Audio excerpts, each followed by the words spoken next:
unataka kuanzisha biashara ya nafaka, kwa maana kuwa kuuza vitu kama mchele, unga, maharage na vyakula vingine mbalimbali. Sasa kuna baadhi ya watu au tuseme ni watu wengi wanashindwa au wanaogopa kuanzisha biashara ya nafaka, kwa sababu wanadhani kuwa ili uweze kuanzisha biashara ya nafaka inabidi uwe na mamilioni ya pesa kwa ajili ya kununua hizi bidhaa. Hiyo sio kweli. Mimi nitakuelezea jinsi ya kuanzisha biashara ya nafaka bila kutumia mtaji mkubwa. Sasa ukweli ni kwamba unaweza kuanza biashara hii kwa mtaji mdogo sana, hata chini ya Laki8 au milioni 1, na bado ukatengeneza faida ya uhakika kila siku. Kwenye kipindi cha leo nitakupa mchanganuo kamili wa hesabu za mezani. Tutaangalia unahitaji kiasi gani kuanza, bidhaa gani zinatembea haraka, na siri ya kupata faida mara 2 kupitia msimu wa mavuno.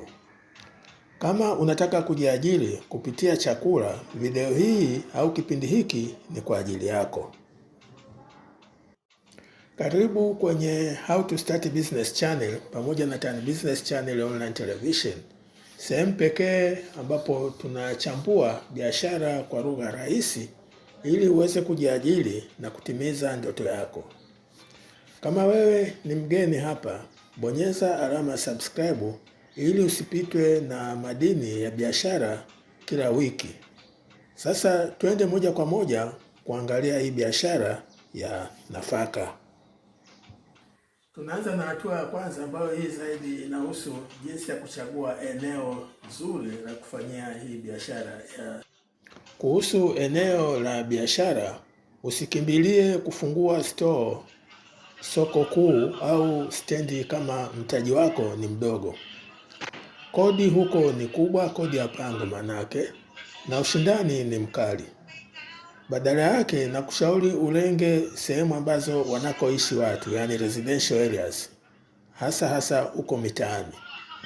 Tafuta fremu au hata baraza kwenye eneo ambalo lina familia nyingi.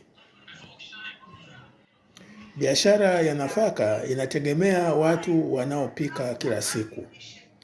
Faida ya mtaani ni kwamba kodi ni ndogo, inaweza ikawa kati ya shilingi 30,000 mpaka 50,000, kodi ya pango yasema kufanya biashara, na unajenga uaminifu na majirani zako haraka sana.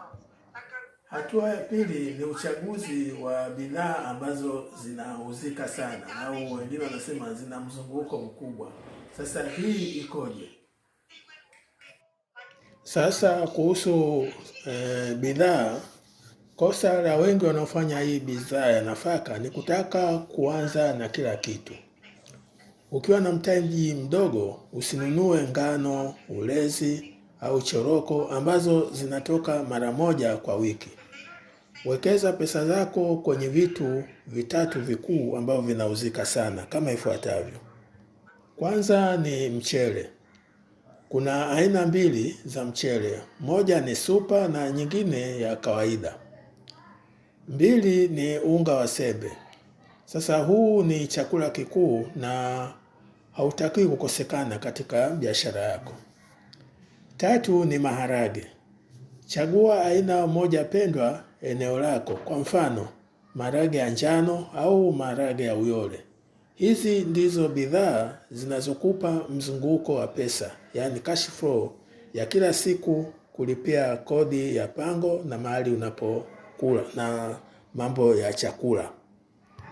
Kabla hatujaendelea na hii biashara ya nafaka, napenda kukujulisha kuwa Tan Business Channel Online Television imeanzishwa specifically kwa ajili ya kusaidia vijana ambao wamemaliza vyuo lakini hawajafanikiwa kupata ajira. Sasa sisi tunawasaidia waweze kujiajiri kwa kufanya biashara. Sasa ili usipitwe na vipindi vyetu vya Tan Business Channel Online Television, naomba usubscribe. Bonyeza hiyo button ya subscription ili usikose vipindi vyetu. Pia naomba ubonyeze kibutton cha like ili kusudi vijana wenzio nao ambao hawana ajira waweze kuona hivi vipindi vyetu na wao na wafaidike. Sasa tuendelee na biashara yetu ya nafaka. Hatua ya tatu, tunaangalia mchanganuo wa mtaji.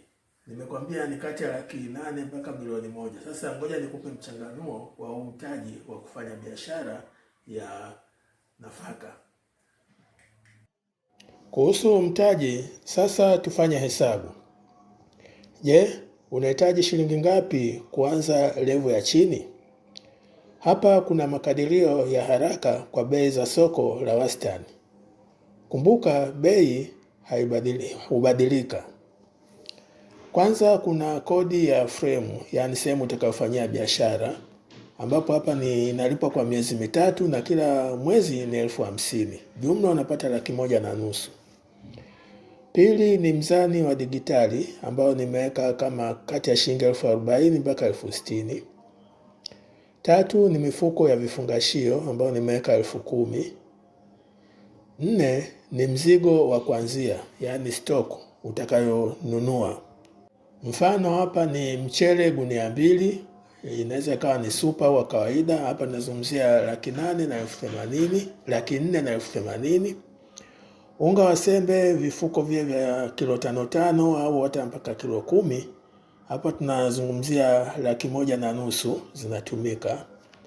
Maharage unaanza na gunia 1, ambapo hapa tunazungumzia kama Laki2 hivi. Sasa utaona kwenye upande wa stoku jumla utakuwa umetumia kama Laki8 na 30,000 hivi. Sasa ukijumlisha hapo unaona ni takriban milioni 1 na Laki1. Unaweza kuwa na store iliyojaa na kuanza kuuza.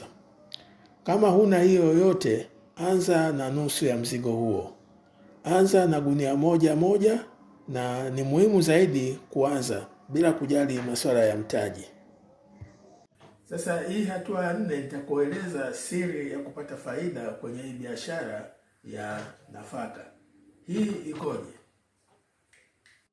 Kwenye siri ya faida, hapa ndipo matajiri wa nafaka wanapotengenezwa.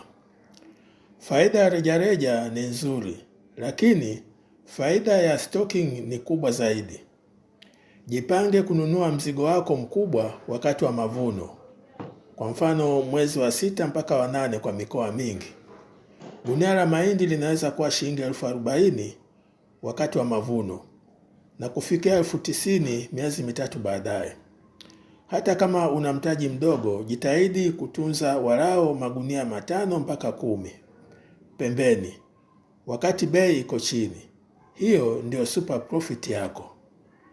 Sasa hebu tuangalie changamoto za hii biashara na ufumbuzi wa hizo changamoto ili uweze kufanikiwa. Inabidi kuwa makini. Biashara hii ina adui mmoja mkubwa, nao ni wadudu na unyevu. Kwanza, hakikisha store yako haina unyevu chini. Weka mbao au hata pallets.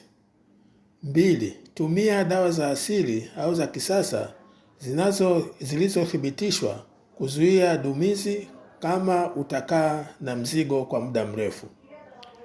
3, kuwa mwaminifu kwenye vipimo. Kipimo cha debe au kilo kilichojaa vizuri ndicho kitakachokurudishia wateja, hata kama bei yako ni juu kidogo kuliko ya washindani wako. Mpaka hapa nimekueleza mambo muhimu sana kuhusiana na kuanzisha hii biashara ya nafaka kwa kutumia mtaji mdogo, lakini kwa kufuata mbinu mbalimbali ambazo nimekueleza. Sasa kabla sijamaliza kipindi, nina wito. Sasa sikiliza wito wangu unahusu nini? Wito wangu, naomba uniambie hayo mambo niliyoongelea kuhusiana na hii biashara ya nafaka.